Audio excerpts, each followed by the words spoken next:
Getting ready to hike in the Great Smoky Mountains takes a little bit more planning than other sections of the Appalachian Trail.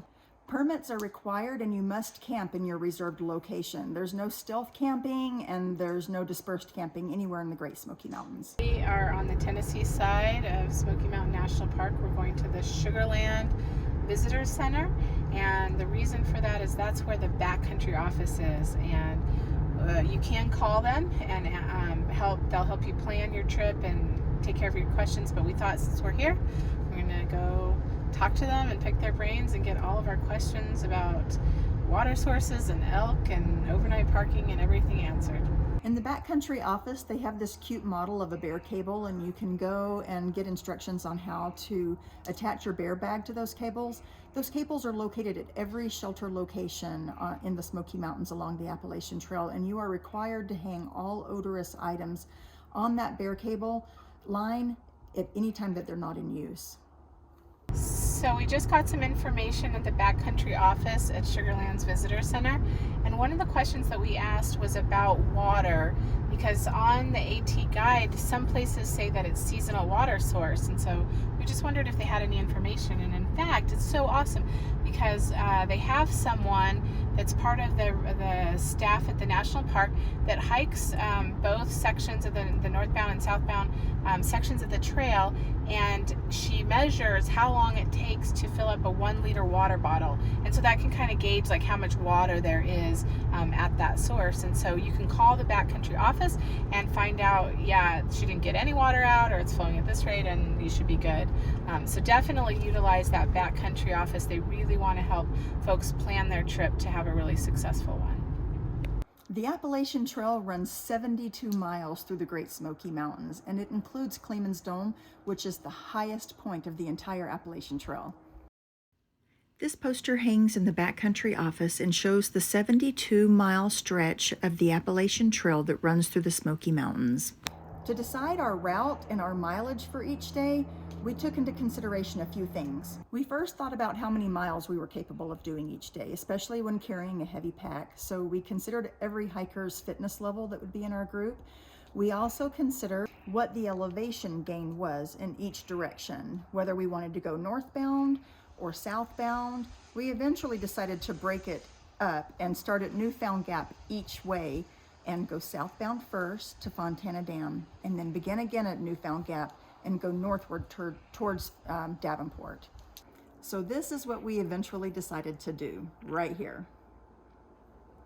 The green area represents the elevation.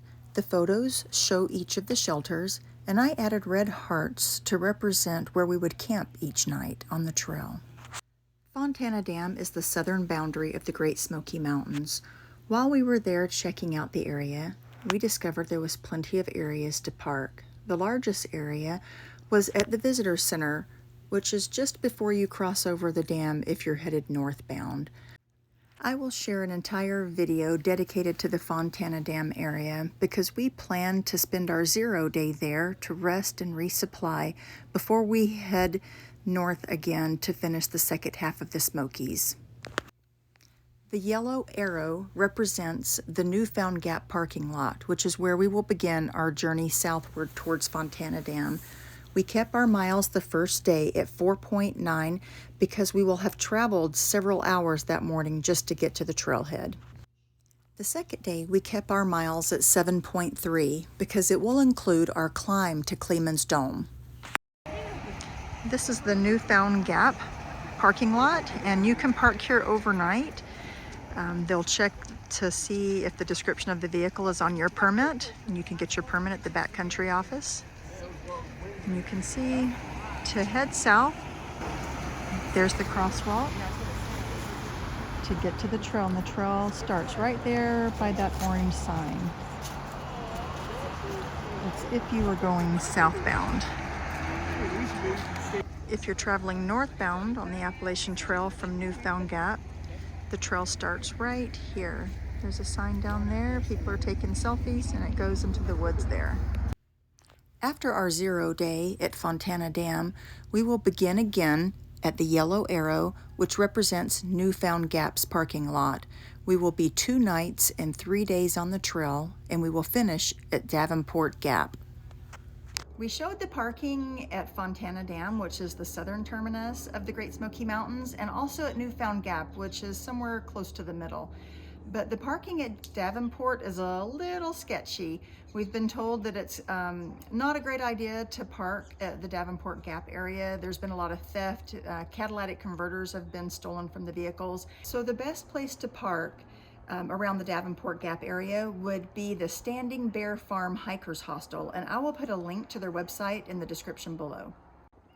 I highly recommend calling the backcountry office at the Sugarland Visitor Center to get assistance with booking your permits. They are great. You can also book your permits online, and I will put the link for that website below in the description, but be sure to book them at least 30 days in advance because those shelters fill up fast.